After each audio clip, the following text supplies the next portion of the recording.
자, 3과 얘기 우리 이제 마무리하고 오늘 빠이빠이 해보면 될 것 같은데 3과는 혹시 베노스님이 먼저 얘기해 주실 수 있으실까요? 네. 3과는 그 환자가 자기 어머니랑 뭔가 그 트러블이 있는 걸 사용해서 악마들이 이 사람들을 좀 더 나락으로 떨어뜨리려는 네, 공모를 네. 하는 내용인데요. 뭔가 얘기를 하면서 그 환자랑 환자의 어머니랑의 관계가 안 좋지 않아 보이는데, 이제 그런 네. 것들을 어떻게 활용할 수 있는, 악마 입장에서 어떻게 활용할 수 있는가에 대해서 얘기를 하면서, 하나는 그 환자의 관심을 내면에 집중시켜서 실제로 일어나는 것들에 대해서 오히려 관심을 끄고, 그리고 그 영적이라고 생각하는 것들에 오히려 관심을 쏟아서 그 사람한테 실제로 일어나는 일들이 그 사람을 넘어지게 만드는 그렇게 해봐라 이런 얘기가 있고, 또 기도를 하더라도 오히려 실제를 위해서 기도하는 게 아니라, 실제 어머니를 위해서 기도하는 게 아니라 자기가 그 이상적으로 만들어 놓은 어머니를 위해서 기도하게끔 만들어라 이런 얘기들을 많이 하면서, 그런 식으로 뭔가 그 얘기하는 게 다들 그 실제로 일어나는 일들과 자기의 이상 속에서 일어나는 일들의 괴리를 만들어서 그 사람은 되게 어머니를 사랑하는 것처럼 그 느끼게 만들지만 사실은 그 사람이 만들어 놓은 어떤 이미지를 사랑하는 걸로 만들어 버려라 이런 식으로 얘기를 하는데, 저는 이걸 보면서 진짜 가까운 관계일수록 정말 어렵구나라는 생각을 했어요. 아, 그쵸. 되게 재밌었던 게 결국 첫 번째 뭐 내면에만 집중하는 거, 영적 기도에만 집중하는 거, 이거 모든 게 첫 번째 우리 아까 2과에서 얘기했던 거랑 또 되게 일맥상통하는 얘기 같거든요. 그런 거 결국 같아요. 포인트는, 그리고 성경에서 아까 반석 비유 얘기할 때도 짚었듯이 하나님 말씀대로 우리의 생활 방식을 변경해내는 게 되게 중요한데, 그러니까 어떻게 살아가느냐가 훨씬 중요한 포인트잖아요. 성경에서 말하는 것도, 예수님의 말씀도 마찬가지잖아요. 너희의 삶을 바꾸어라 라고 얘기하지.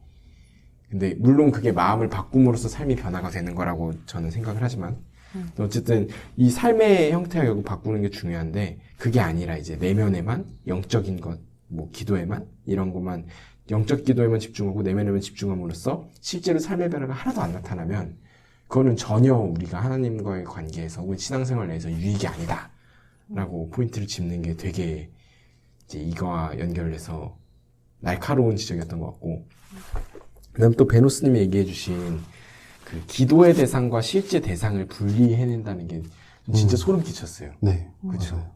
맞아요. 나는 A라는 대상을 위해 열심히 기도를 해. 근데 그게 실제 A와는 내가 겹쳐지지 않는 거예요. 내가 어떤 사람을 위해서 열심히 기도를 하지만 실제 그 사람을 생각하면서 하는 기도가 아니라 내가 만들어낸 누군가라고 했잖아요. 근데 그게 우리는 신앙생활을 할 때 어떻게 보면 예수님을 우리가 이렇게 받아들인다라고 얘기를 하잖아요. 실제로 성경에서 말하고 있는 예수 그리스도가 아니라 우리가 만들어낸 예수 그리스도를 쫓아가서 신앙생활을 제대로 하지 못하고 하나님과 제대로 동행하고 하나님께로 더 가까이 가지 못하는 것들이 나타나듯이 이게 기도할 때도 동일하게 뭔가 적용되는 것 같아서 아 진짜 기도를 제대로 잘해야겠다는 생각이 확 들더라고요. 그리고 이게 그 3장 앞부분에 이런 얘기가 나오는데, 예수님은 우리 마음 중심부터 우리의 행동들을 새 기준에 맞춰 변화시키는 분이다라고 얘기가 나와 있는데, 그러니까 어떻게 보면 2과에서는 이게 우리의 의지, 우리의 힘처럼 얘기하다가 3과에서는 하나님이 하신다라는 이 두 가지를 다 갖고 있는, 두 가지를 다 얘기하고 있는 되게 지극히 성경적이지만 무슨 말인지 잘 모르겠는 듯한 얘기를 하지만, 이게 그래서 되게 같은 흐름 내에 있는 것 같았어요. 그러니까 너의 행동을 새 기준에 맞춰서 변화하는 게 너무 중요해. 그러니까 아까 앞에서 얘기했듯이 이런 내면의 것만, 뭐 영적 기도만 하고 있는 거는 너 그 실제로 행동의 변화까지 이룰 수 없어라고 얘기하는. 네, 좀 그래서 이 C.S. 루이스라는 분이 이 책을 쓸 때 참 잘 썼구나. 흐름을 잘 하나의 흐름을 갖고 네. 생각이 들었습니다. 이 캡틴은 혹시 해주고 싶은 말씀이 있으신가요? 뭐 저는 그 앞선 편지랑 네. 이어진다라는 생각이 많이 들었는데 네. 이제 아까 말했던 그 겸손에 관했던 부분이 있었잖아요. 네, 맞아요. 네, 그 부분이랑도 정말 잘 이어진 것 같아요. 이제 그 4번으로 적혀 있는 부분을 보면은 이제 이중잣대라는 단어가 나오는데 네. 어머니한테는 이제 뭐 자기가 한 말 문자 그대로 이해해주고 실제로 한 말만 가지고 판단해달라고 요구하면서도 정작 자기 자신은 어머니가 한 말에 막 전후 맥락과 순문으로까지 따져가면서 막 과민 반응하고 그러고 하는 게 네, 되게 그 앞선 장에서 이제 자기는 되게 괜찮은 사람이라고 생각하는 것과 똑같아 보여서 네. 나 같은 사람도 그리스도인이라고 할 수 있다면 그 부분과 되게 이어지는 것 같아요. 네, 정말 내가 정말 더 타이트한 기준을 제시하려면은 내 스스로 먼저 그 타이트한 기준에 적합한 삶을 살아내는 노력이 먼저 필요한 것 같은데 참 그게 사람은 연약해서 쉽지 않은 것 같고 그런 것 같네요. 그렇죠. 내 눈에 들보는 못 보면서 남의 눈에 티를 빼는 예, 그렇죠. 그런 거네요. 어느 정도는 어쩔 수 없는 거 아닌가라는 생각도 들어요. 뭔가 어쩌겠어, 뭐 내가 사람인 걸. 약간 뭔가 그 아까 처음에 그 첫 번째 편지에서 막 일상과 진리에 대해서 얘기했었잖아요. 뭔가 네. 그 삶의 감각적인 경험이 너무 강렬해서 우리가 진리가 뭔지 잊어버린다. 근데 지금은 이제 우리가 진리는 가지고 있는데 우리의 삶이 그걸 못 따라간다 이런 얘기를 하는 건데 네. 근데 네. 그 와중에 우리가 만약에 일상에 그 흘러가는 어마어마한 그 인풋들에 대해서 반응하기 시작했을 때 과연 우리가 어떻게 할 수 있느냐라고 물어봤을 때는 그러니까 뭔가 제가 뭔가 받아들일 때는 어떤 이미지를 받아들일 수밖에 없잖아요. 제가 이해하는 만큼의 그 사람, 내가 이해하는 만큼의 하나님, 내가 이해하는 만큼의 예수님이 나의 하나님, 나의 예수님이 되는 거고 내가 아는 그 사람이 되는 건 어쩔 수 없다고 생각하는데 네.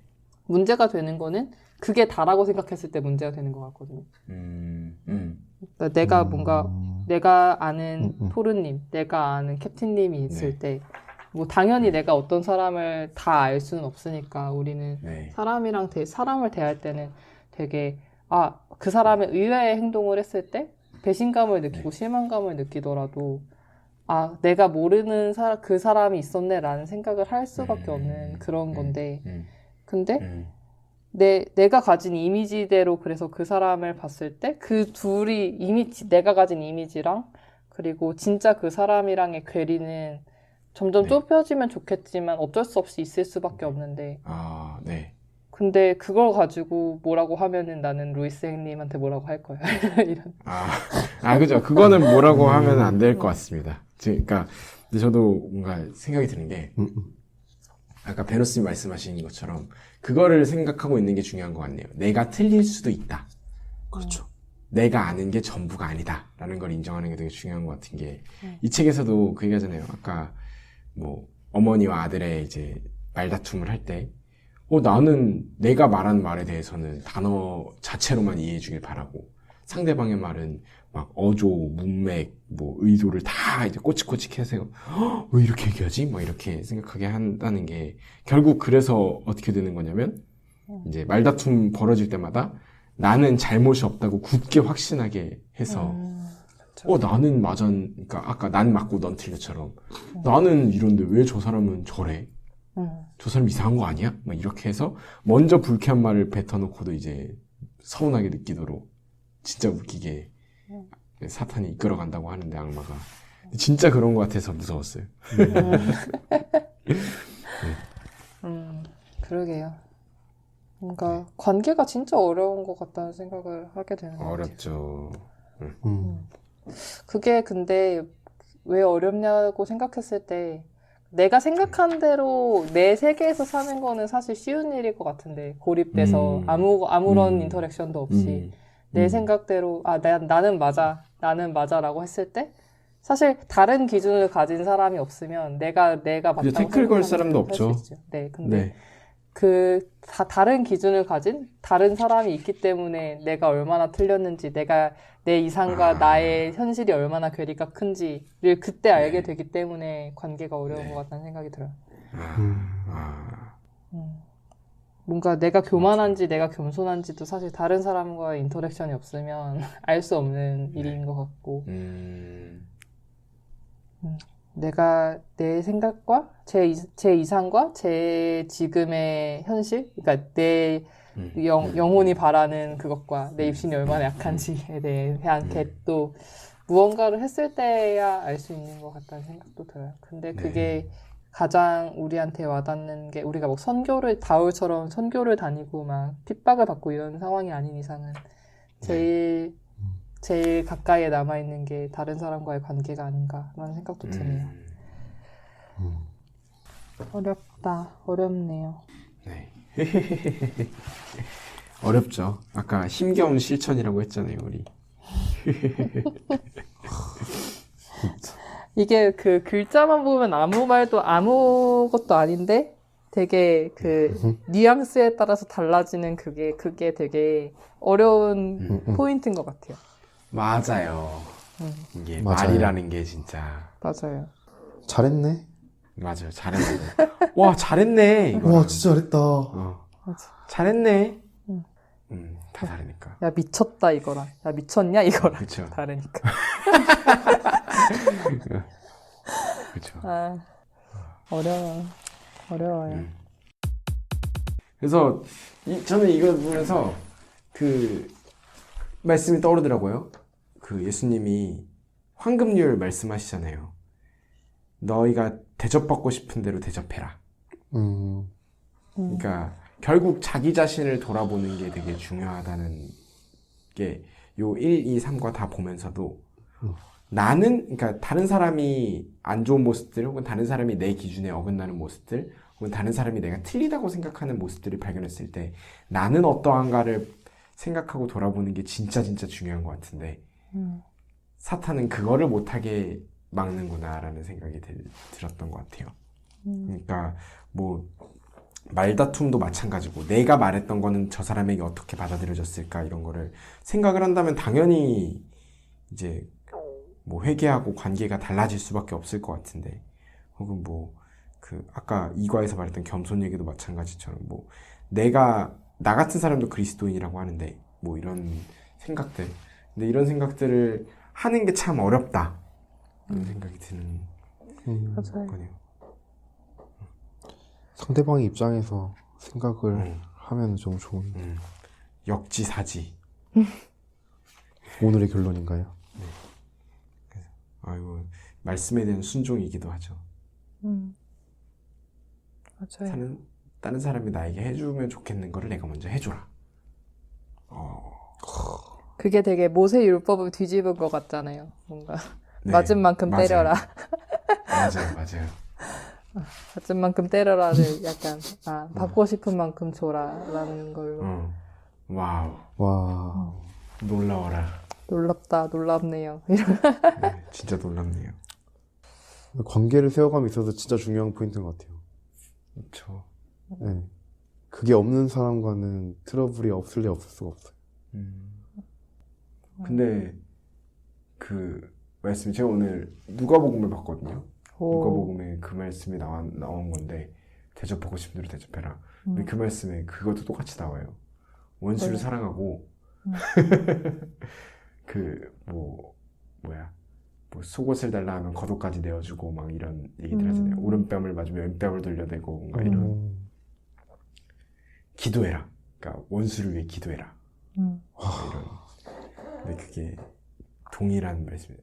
그러니까 아까 이캡티님이 말씀해 주신 것처럼 대접받고 싶은 대로 대접하라라는 감정이 결여되어 있는 사람과는 트러블이 날 수밖에 없다라고 얘기했는데 성경이 말하는 바는 대접받고 싶은 대로 넌 대접을 하고 그 사람이 그렇게 안 해줘도 원수를 위해 기도해라 라는 거라서 와, 이 가능한 일인가 싶기도 한데 제가 아까 메시지로 봤을 때는 메시지에는 그런 얘기가 나와요.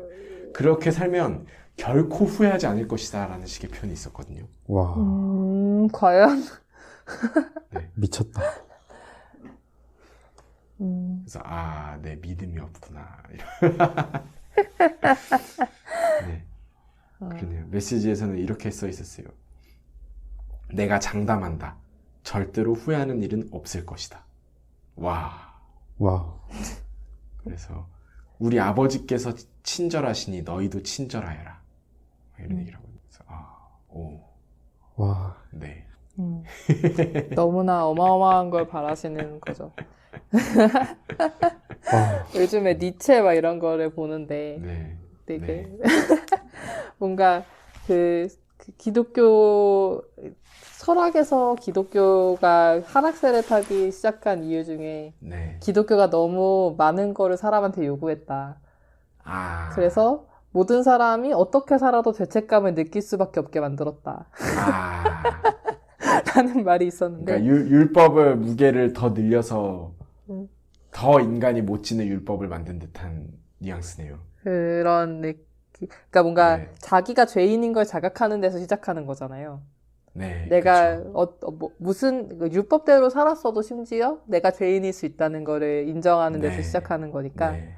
그래서 기독교가 그 사람들한테 너무나 그 지킬 수 없는 윤리를 강요했기 때문에 사람들이 거기에 대한 반발심을 갖게 됐다라는 얘기를 들었는데 재밌는 얘기네요. 그런 생각이 드네요. 성경에 분명히 기록하기로 사람으로서는 할 수 없을 때 하나님으로서는 할 수 있다라고 얘기했는데 그쵸. 제가 요새 이거 관해서 좀 묵상하고 있는데 얼마 전에 읽은 책에서 그런 얘기가 있었거든요. 하나님께 맡겨드린다는 게 뭘까? 그러니까 내어드린다는 게 뭘까? 왜냐면은 이 얘기는 되게 신앙생활하면서 많이 들었고 주님 제가 뭐 주님께 맡겨드립니다. 그래서 뭐 찬양도 주님 손에 맡겨드리기부터 해서 막 하는데 열심히 하는데 도대체 그러니까 그게 사실 머리에만 머물러 있는 듯한 느낌이 전 많았던 것 같아요. 그렇죠. 네. 그러니까 주님께 맡겨드리는 게 뭘까? 나를 내려놓고 뭐 성경의 표현대로 내가 십자가에서 예수님과 함께 죽고 이제는 내가 사는 것이 아니라 그리스도께서 내 안에 사신다. 그러니까 내 삶은 이제 내 삶이 아니라 그리스도께서 사시는 삶이다. 뭔가 막 이런 얘기. 그다음 뭐 네, 그런 걸 하면서 좀 맡겨드림, 내어드림이 뭘까라는 생각을 좀 하게 됐는데 성경에서 말하는 거는 확실한 것 같아요. 야, 인간이 이거를 질 수 있다고? 인간이 이걸 할 수 있다고? 아니, 못해. 라는 거는 저는 율법을 통해서 사실 증명이 됐잖아요. 그렇죠. 그러니까 율법이 결국 인간의 전적 무능, 전적 타락을 얘기해주고 있으니까 인간이 자기의 노력으로 의에 이를 수 없다라는 걸 얘기하니까. 그래서 예수님이 오셔서 결국 야, 너가 할 수 있는 게 아니라 내가 해 라고 그 주도권을 요구하시는. 그러니까 야, 너가 백날 발버둥 쳐봤자 의에 이를 수 없어. 근데 내가 단번에 십자가에서 완전한 제사로 이루었거든. 그러니까 나만 믿고 따라와. 뭔가 이런 네 그런 박력, 카리스마, 이런 게 저는 좀 카리스마. 뭔가 일종의 요새 말하는 뭐 걸크러쉬 이런 것처럼 예수님의 그 크러쉬한 모습에 뭐 이런 게 저는 좀 더 와닿았던 것 같아요. 그래서 내가 무언가를 하려고 하기 전에 그래서 그러니까 그렇다고 우리가 손 놓고 아무것도 안 하고 살 수는 없잖아요. 그게 이것도 굉장히 되게 모순적이지. 웃긴 게, 그치? 네, 양쪽에 극단에 치우치면서 막 얘기하는데 저는 요새 드는 생각은 이렇게 이제 김토르라는 개인에게 더 그런 건데 그게 핑계가 됐던 것 같아요. 야, 이렇게 두 손 놓고 살 수 없지라는 핑계가 오히려 내 거를 하나님께 내어드리지 못하게 하는 핑계? 무슨 말인지 좀 와닿으시나요? 아니요? 모르겠는데? 네. 무슨 말이냐면 하나님께서 원하시는 거는 내 삶의 주도권이라서 내가 하나님께 나의 거를 맡겨드리고 내어드리길 원하시는데 마치 야, 하나님께 맡겨드린다고 하고 너 아무것도 안 할 거야? 그러니까 실제로는 하나님께 온전히 맡겨드린다면 아무것도 안 할 수가 없는 상태라고 저는 믿거든요. 근데 마치 야 하나님께 맡겨드리고 아무것도 안 할 거야? 라는 식으로 이게 사탄의 음성일 수도 있고 그런 식으로 생각을 하면서 맡겨드림 자체를 못하게 만들어버리는 거죠. 야 하나님께 맡겨드리면 너 아무것도 안 할 거잖아 라는 식처럼. 근데 그거는 건강한 삶이 아니잖아. 그러니까 일단 이 정도 주도권은 너가 주고 있어 라는 식의 뭔가 생각이 제 안에 있었던 것 같고 그래서 결국 그러니까 하나님께 맡겨드림에 대한 생각을 하면서 내어드림에 대한 생각을 하면서 그 생각이 이르렀던 것 같아요. 그러면 내어드리고 있다는 가장 큰 증거가 결국 기도인 것 같거든요. 그러니까 내 힘으로 할 수 없습니다를 인정하는 거잖아요. 하나님 이거는 제 영역이 아니니까 하나님이 오셔서 다스려 주세요. 뭐 하나님이 오셔서 책임져 주세요. 이런 것들이 결국 기도가 그거의 하나의 필수적인 증거라고 생각을 하는데 기도하지 않고 있으면 내 힘으로 하고 있다는 증거구나. 뭔가 되게 이거 대우명제라고 하나요? 기도하지 네, 않으면 내 힘으로 하고 있다. 내 힘으로 내 힘으로 하면 왜냐면 내 힘으로 기도하지 내 힘으로 않는다. 하지 않고 있다는 증거는 기도한다는 거예요. 내 힘으로 하지 않다는 것의 증거가 기도니까. 기도가 없다면 내 힘으로 하고 있는 게 아닐까라는 생각이 제 안에 좀 들더라고요. 그래서 그리고 성경에서 또 예수님이 말씀하신 게 수고하고 무거운 짐진 자들아 다 내게로 오라 내가 너희를 쉬게 하리라 하면서 내 짐을 지고 내 짐을 메고 내 멍에를 치라 뭔가 이런 말씀을 하시잖아요. 그게 결국 내 짐은 가볍고 내 멍에는 쉽다. 질만하다. 네, 이 표현을 하시면서 야 너희의 인생 너희의 죄의 무게 너희의 이런 것 모든 것이 너희가 질 수 없어. 그러니까 나한테 와 라고 말씀하시는 게 저에겐 좀 더 느껴졌던 것 같아요. 그래서 내가 무언가를 해서 의에 이를 수 없다는 게 사실 수없는 신학자들이 얘기했고 루터도 얘기한 거잖아요. 그렇죠. 결국 내가 백날 고행해봤자 하나님의 의에 이를 수 없더라. 하나님의 의에 이르는 방법은 이게 아니더라.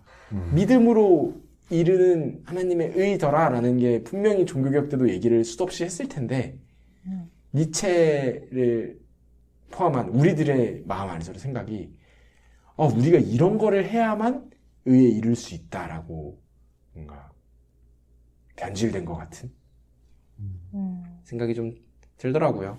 근데 제 안에도 참 많은 남아있는 또 남아있었던 지금도 남아있을 것 같은 모습들이어서 무언가를 해야만 의에 이를 것 같은 근데 이게 물론 이제 방종으로 이끌어가면 안 되겠지만 그러니까 근데 확실한 거는 우리가 무엇을 한다고 이루어질 수 있는 건 아니잖아요. 왜냐면 고린도전서 4장에 보면은 이제 그런 얘기를 해요. 바울이 내가 자책할 아무것도 깨닫지 못하나 그러나 이로 말미암아 의롭다함을 얻지 못하노라. 다만 나를 심판하실 이는 주시니라. 이게 진짜 저는 처음 봤을 때 너무 충격이었던 게 첫 번째 충격은 내가 자책할 아무것도 깨닫지 못한대요, 바울이. 와, 진짜 미쳤다. 근데 두 번째로 그렇게 살더라도 내가 이 자책할 아무것도 깨닫지 못하는 삶 때문에 의롭다함을 얻지 못한대요. 의롭다함을 얻을 수 있는 결국 예수 그리스도의 보혈의 공로밖에 없다는 거죠. 이게 포인트인 것 같아요.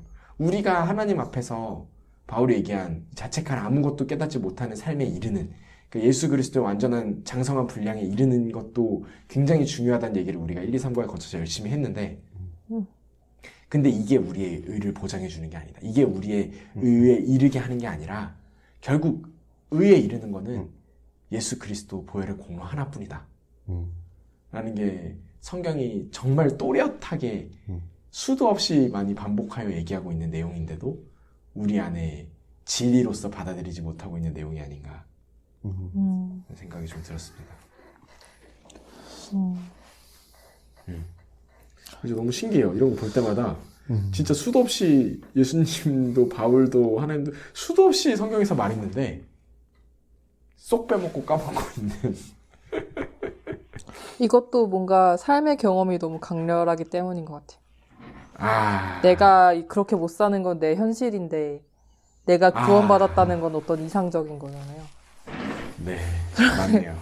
그래서 그리고 사실은 그게 항상 사람들이 얘기하는 건 아, 내가 하나님을 그렇게 사랑한다면 내가 구원받았다는 것 때문에 방종하게 살 수 네. 없다라고 말하는데 네. 너무 많이 보니까 그렇게 사는 사람들이 구원받았다고 말하면서 막 내 기준으로는 되게 막 사는 것 같은 사람들을 너무 많이 보고 그것도 사실은 되게 교만한 거죠. 네, 일과에서 나온 그거잖아요. 그쵸, 아, 딱 이미 그거지. 하나님 장부에 오바해서 달아났다. 그렇죠. 근데 뭔가 나도 그렇게 못 사는 게 너무나 명확하고 그리고 내가 도대체 어떻게 살아야 그 뜻대로 사는 건지에 대해서도 아무것도 모르겠는데 근데 네 맘대로 살아도 상관없어라고 말하는 것 같은 느낌의 뉘앙스의 말이니까 그게 그래서 그러면서 얘기하는 건 네가 그렇게 먼저 그 나라 그 의를 구하는 그 마음으로 이미 된 거야라고 말한다면 네. 그게 내가 잘 살고 있다고 속이기에 얼마나 좋은 네. 도구인가에 대해서 생각하게 되는 것 같아요. 아, 맞죠. 그게 뭔가 어떤 사람들한테는 그게 오히려 막 살아도 된다는 그런 자격증 같은 게 되는 것 같고 어떤 사람들한테는 죄책감을 느끼게 만드는 어떤 그 채찍이 되는 것 같다는 생각도 들어요. 그래서 도대체 어떻게 살라는 건지 모르겠는데 그냥 그대로 괜찮아라고 말하는 게 어쩔 때는 되게 위로가 되는 말인데 어쩔 때는 그래도 어떻게 해야 되는지 나는 지금 이 시간을 살아가는 그냥 사람인데 그 마지막 날에 이미 해결됐어라고 말하면서 지금을 내버려 두는 듯한 느낌? 네. 아, 나는 저는 그거는 뭔가 좀 오해가 있으신 것 같아요. 그런가요? 그러니까 내버려 두심보다는 그러니까 가만히 있어도 괜찮아가 어떤 뉘앙스로 말씀하셨는지 좀 알겠는데, 그러니까 찬양 가수처럼 내 모습 이대로 받으신다라는 뉘앙스로 말씀하신 것 같은데, 저는 분명히 우리가 무언가를 해야 한다고 생각을 해요. 그러니까 그게 의에 이르기 위해서 하는 게 아니지, 무언가는 해야 하죠. 그렇죠. 왜냐면 아까 말했던 그 이상과 현실의 괴리를 메꾸는 행위. 근데 그 행위가 왜 해야 되냐를 물어봤을 때 사랑하기 때문에가 나오는 게 맞는 것 같아요. 그러니까 하나님을 전심으로 사랑하기에 이렇게 안 하고 내가 괴로워서 버틸 수 없는 지경에 이르는 게 아닌가. 그러니까 내가 죄를 짓는 것이 괴로운 거죠. 하나님을 너무 사랑하기 때문에. 마치 뭐 연인 관계에서도 혹은 뭐 부모 자식 관계에서도 혹은 뭐 친구들 간의 관계에서도 마찬가지로 나타날 수 있는 것 같은데 그 사람이 사랑하기 때문에 그 사람과의 관계를 위해 포기하는 것들이 분명히 생기잖아요. 그렇죠. 당연히 이게 사랑한다면 하나님과의 관계에서도 마찬가지가 아닐까 생각이 듭니다. 그래서 우리가 무언가 노력하는 것들은 반드시 동반되어야 하고 노력을 하는 것이 맞다라고 생각을 하는데 변화를 하는 것이 행하는 것이 근데 그것이 우리의 의를 이루기 위함이 아니다라는 게 성경에서 말하고 있는 게 아닐까 그런 생각이 좀 드네요. 그러면은 비유를 하자면 그런 걸까요? 네. 뭔가 내가 좋아하는 사람이 있고 그 사람이 네. 뭘 원하는지 뭘 싫어하는지에 대해서 네. 내가 빠삭하게 알려고 노력하는데 근데 그러면 이제 싫어하는 건 그 마음에 들고 싶으니까 싫어하는 건 안 하고 싶고 좋아하는 걸 하고 싶고 그랬을 때 내 자유로 그거를 선택하니까 그게 만약 내가 그런 실수를 했을 때 그 사람이 날 싫어한다는 뜻은 아닌데 그 사람이 나랑 그 관계를 끊고 뭐 이렇게 되는 건 아니라고 그 사람도 약속을 했지만 그럼에도 불구하고 나는 그걸 그 사람의 마음에 들고 싶고 좋아하는 걸 하고 싶고 이런 기쁘게 해드리고 싶고 그거에 플러스로 성경에서 말하는 건 그 길이 나에게도 가장 좋은 길이다라는 약속을 하잖아요. 그러니까 무언가 죄에게서 멀어지고 하나님과 가까워지는 게 그 사람을 기쁘게 해주기 위한 면도 있겠지만 더 큰 거는 그것이 나에게도 유익한 길이다. 나에게도 가장 좋은 길이다. 라는 게 그것과는 좀 차별되는, 그러니까 인간관계와는 좀 다른 점인 것 같지만 그래도 그런 면도 있는 것 같아요. 그러니까 사랑하는 사람을 기쁘게 해주기 위해 나의 무언가를 변화시키고 절제하고 뭐 맞춰주고 하는 것. 심지어 그것이 나를 위한 거야. 네, 말씀하세요. 저한테 없었던 게 약간, 그러니까 지금 나한테 느껴지지 않는 게 그거였던 것 같아요. 뭔가 인격적으로 뭐 내가 하나님을 사랑한다라고 말하면서도 네. 근데 그런 어떤 그러니까 마음에 들고 싶어 하는 마음, 뭐 사랑하는 마음 이런 것들은 사실 막 호르몬이 분비돼야 가능한 일이지 않습니까? 그래서 뭔가 내가 이 그런가요? 사람의 저는 마음에 들고 생물을 잘 싶어서 모르겠네요. 안달 나는 그런 거 그랬을 때 근데 그런 감정들이 오히려 약간 사그라들고 어떤 이론만 남은 상태? 하나님 사실 사람들과의 관계도 어떤 규칙으로 설정되는 게 아니잖아요. 뭔가 이런 게 좋다라고 사람들은 말하지만 그대로 흘러가지도 않고 사실은 뭔가 그럴 텐데도 불구하고 뭔가 하나님과의 관계는 이런저런 교리들이나 하나님은 이런 분, 하나님은 저런 분, 나는 이런 사람, 나는 이런 상태에 있는 사람, 이런 것들, 이런저런 설명들이 진짜로 많은데, 그런 것들을 너무 많이 들었고, 근데, 이제, 그런 것들이 오히려 남아있고, 그 와중에 내가 하나님과의 인격적인 관계가 오히려 잘 안 되고 있는 상태이기 때문에, 그래서 이게 되게 마음에 안 드는, 그러니까 뭔가 어쩌라는 거지라는 생각이 드는 것도 그런 이런저런 룰들로 나를 이렇게 해줬으면 좋겠는 것도 그런 것들만 나한테 남아있기 때문이 아닌가라는 생각도 드네요. 두 가지 생각이 드네요. 첫 번째, 저는 감정은 당연히 식는다 생각해요. 모든 관계든 하나님과 관계도 마찬가지고. 그렇죠. 그렇기 때문에 감정이 식었을 때 남아있는 게 훨씬 중요하다고 생각을 하거든요. 마치 용액을 끓였을 때 물이 다 날아가고 용매가 다 날아가고 남은 용질이 뭔가가 중요하듯이 관계에 있어서도 감정은 언제든 날아갈 수 있는 건데 그 날아갔을 때 남아있는 것 그게 뭐 아까 우리가 얘기했던 생활 습관이 될 수도 있고 의지가 될 수도 있고 결단이 될 수도 있고 뭐가 되든지 간에 어쨌든 그 남아있는 것이 결국 관계의 되게 핵심적인 부분이라고 생각을 하고 그래서 저는 사랑이라는 거에서도 감정이 차지하는 비중이 크지 않을 수도 있다라는 생각은 개인적으로 갖고 있다는 거를 말씀드리고 싶고 두 번째로는 저는 되게 그 당시 바리새인 같은 사람들이 많고 지금도 많고 우리도 그럴 수도 있는데 뭐냐면 짐을 지우기 시작한 거예요. 제가 요새 이해하는 거는 하나님이 처음에 출애굽하고 나서부터 주셨던 율법부터 예수님이 신약에서 말씀하셨던 뭐 이런 율법들 있잖아요. 그러니까 새 계명 뭐 이런 것들 뭐 사랑해라부터 시작해서 뭐 아까 얘기했던 뭐 속옷을 하면 겉옷까지 내어주고 오른뺨을 맞으면 뺨을 돌려도 이런 얘기들 모든 것들이 율법화되어서 짐이 되는 거는 전혀 하나님 기뻐하시지 않을 것 같아요. 그러니까 이것들을 진짜 다 싹 다 치워버리고 싶어요. 마음 같아선. 예수님이 뭔가 이런 마음이셨을 수도 있는데 왜냐면은 중요한 건 함께거든요. 하나님과의 관계거든요. 그러니까 한 분이 그런 얘기를 해주셨었는데 제 아는 분이 그분은 십계명을 그렇게 이해하신대요. 그러니까 하나님이 결국 출애굽해서 그러니까 선택을 하고 이스라엘 백성들을 이집트에서 꺼낸 다음에 이제 십계명 처음에 나 외에 다른 신을 내게 두지 말지어다를 시작을 하잖아요. 그러면서 이제 추가적으로 나온 내용들에서 결국 하나님이 원하셨던 게 뭐냐면 너랑 나 사이에 아무것도 없게 하자. 너와 나와의 관계를 방해하는 것, 뭐 거슬리게 하는 것 이런 것들 싹 다 없고 너랑 나랑 그냥 둘만 있자 라는 식의 사랑의 고백이 아닐까라는 얘기를 한 번 하셨었는데 저는 지금도 동일한 것 같아요. 근데 율법이 그 사랑의 관계가 뭔가 없어져 버리고 율법 뭔가 우리가 해야만 할 것 뭔가 짐들만 남아버리니까 당연히 무겁고 아까 말했듯이 이건 인간이 질 수도 없잖아요.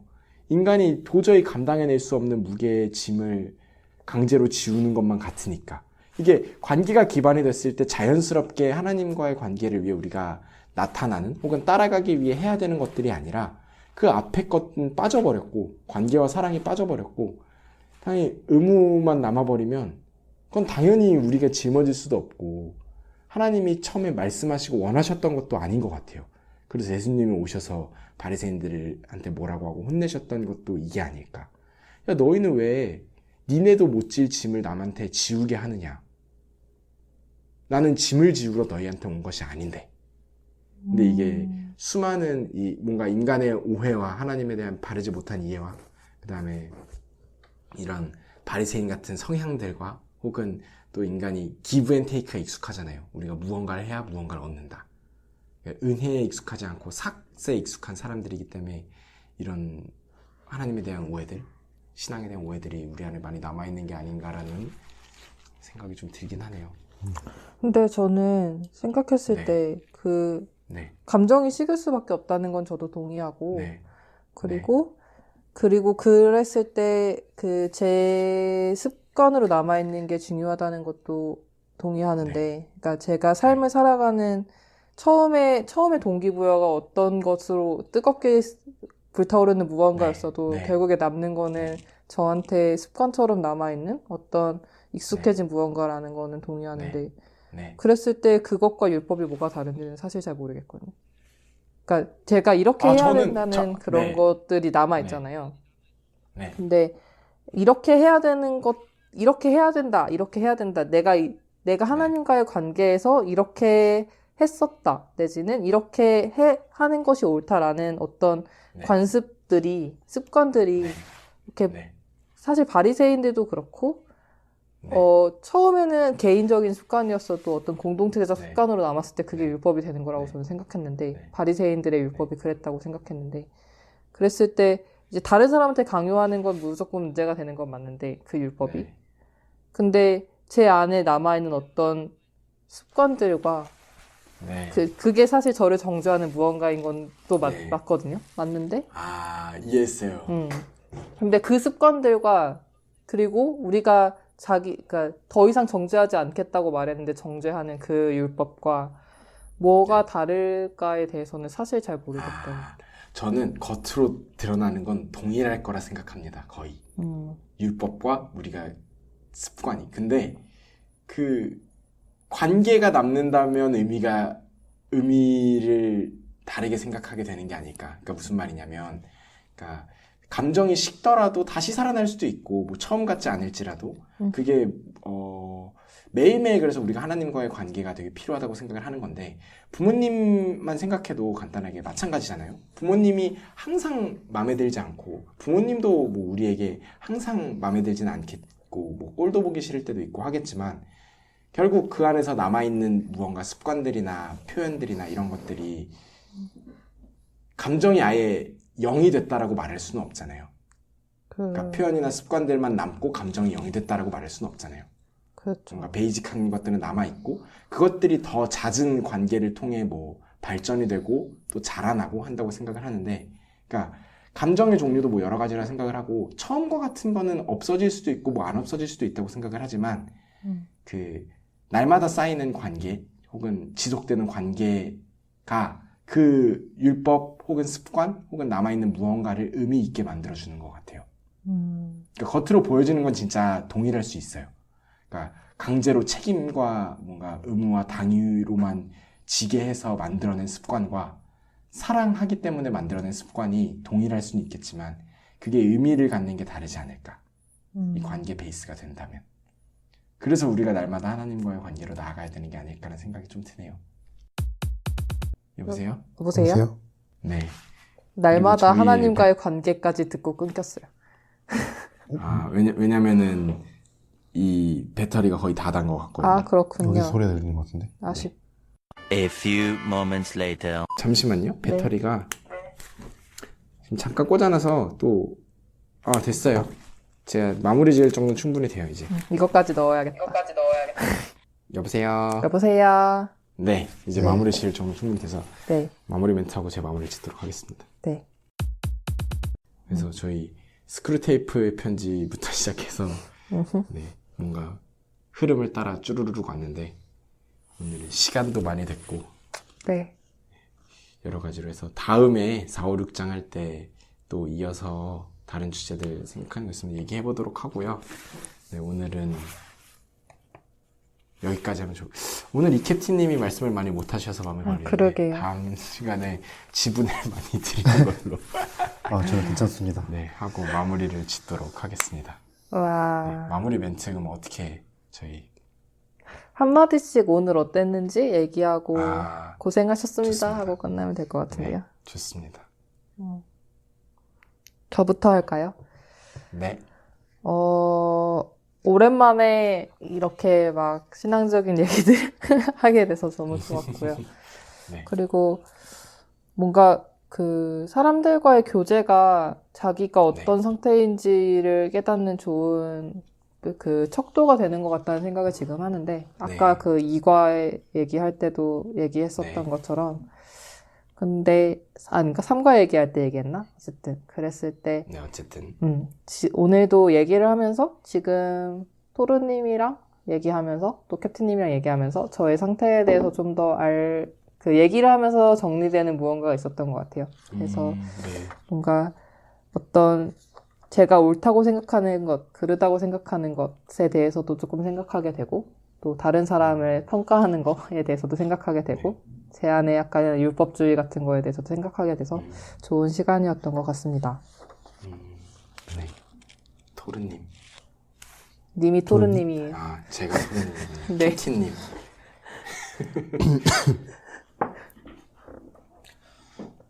확실히 관계를 맺어가는 과정이 피곤할 수 있지만 결국에는 더 좋은 방향으로 나아갈 원동력이 될 수 있다는 생각이 많이 들더라고요. 그래서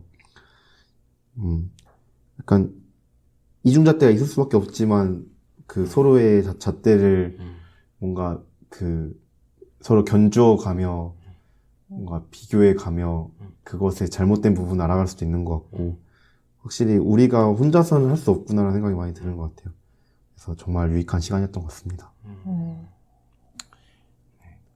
저는 진짜 좋았어요. 우리끼리 모여서 이런 얘기를 할 수 있다는 것도 되게 좋았고, 또 큰 거는 우리가 지금 하고 있는 생각들을 이렇게 공유할 수 있다는 게 참 좋고, 또 남겨놓을 수 있다는 게 참 좋고, 그래서 나중에라도 아, 이때 우리가 이런 생각을 하고 있었구나라는 게 뭐 흑역사로 다가올지 아니면은 뭐 아, 좋네 할 수도 있지, 뭐 모르겠지만 어쨌든 남긴다는 것도 되게 좋았고, 한 가지 든 생각은 저의 연약함이 또 우리의 연약함이 이걸 듣는 누군가에게 좋지 않은 영향을 미치지 않았으면 좋겠다.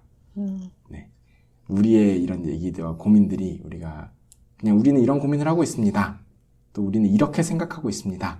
라고 하는 거기 때문에 정말 이거를 듣는 분들이 하나님께로 가까이 갈 수 있었으면 좋겠어요. 우리도 마찬가지고. 그래서 어제 제가 데살로니가전서 5장을 봤는데 거기에 제가 메시지로 읽어드리면 그런 얘기가 있거든요. 우리 익숙한 거 있잖아요. 항상 기뻐하라, 뭐 쉬지 말고 기도하라, 범사에 감사하라. 그 다음에 이제 우리 개역개정 흔히 볼 때는 뭐 성령을 소멸치 말며 예언을 멸시치 말고 뭐 막 이런 얘기들이 있는데 그 부분, 그러니까 5장 19절에서 22절을 제가 메시지로 한번 읽어드릴게요. 성령을 억누르지 마십시오. 주님께 말씀을 받은 사람들을 막지 마십시오. 그러나 쉽게 속지는 마십시오. 모든 것을 꼼꼼히 따져보고 선한 것만을 간직하십시오. 악에 물든 것은 무엇이든 내다 버리십시오. 라고 했는데, 우리의 얘기하는 것들도 우리 안에서부터 일단 이럴 수 있으면 좋겠고, 듣는 분들도 네, 꼼꼼히 따져보고 저희 악함이 있었다면 그거에 속지 마시고 선한 것만을 간직하실 수 있게 하나님께서 또 도우시길 네, 바랍니다. 아멘. 그래요. 네, 여기까지 하고 네, 그럼 마무리하도록 하겠습니다. 네, 그러면 스크루테이프 편지 첫 번째 시간은 여기서 끝. 안녕. 끝. 다음 시간에 또 만나요. 바이바이. 안녕. 마무리 멘트를 안녕. 생각해봐야겠다. 안녕. 네, 안녕. 뭘 해야 되지?